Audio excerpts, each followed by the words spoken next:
The Pacific Ocean, the largest water mass on our planet, with over 160 million square kilometers. It is magnificent, the quantity of small islands and nations that compose this place.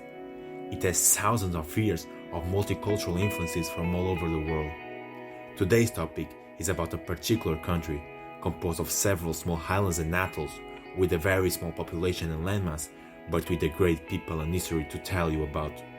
Geographers of the world, welcome to the country of Tuvalu.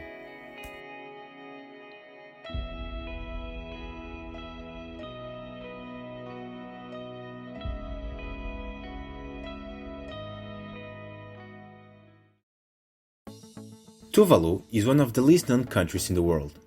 Very few people actually have heard something about this place. Well, there's a few reasons for that. Tuvalu is the fourth smallest country in the world by land area, the second by population, and it's one of the weakest economies in the world. The country is composed by 9 group islands over a chain in the Pacific Ocean. It belongs to the Polynesia region, although it has a great proximity to Micronesia and Melanesia.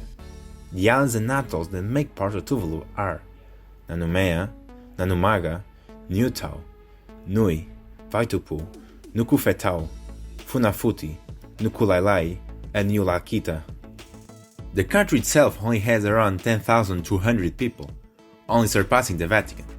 Funafuti, the capital of Tuvalu, is home to about 6,000 people, more than 50% of the entire population. It is home of the only airport in the country, which makes a big part of the capital area, as you can see. But when was Tuvalu inhabited for the first time? For how long have these people been there?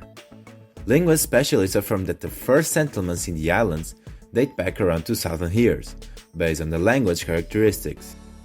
In the 80s, there was a discovery of a house over 40 meters deep, under the sea level next to one of the islands, suggesting older settlements of 8,000 years, but climate changes had an impact in those populations at the time. Depending on the island, the ancestors have different origins.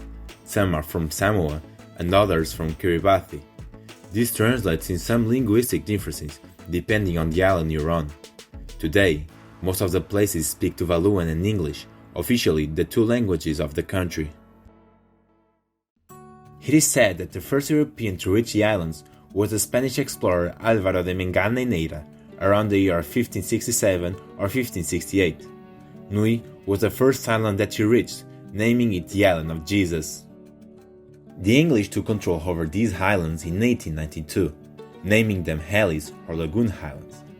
The slave trade that Tuvalu was part of decreased this country population from around 20,000 people to only 3,000 in just 25 years during the second half of the 19th century. A referendum in 1974 determined the will of separation of the Ellis Islands from the Gilbert Islands, nowadays Kiribati. Finally, in October 1, 1975, Tuvalu gained independence from the British, establishing the fourth smallest country on Earth. Tuvalu means 8 still together, referring to 8 islands that compose the country. The 9th island, Niulakita, is really small and almost insignificant above sea level.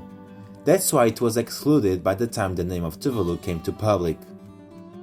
An interesting fact about Tuvalu is the economy.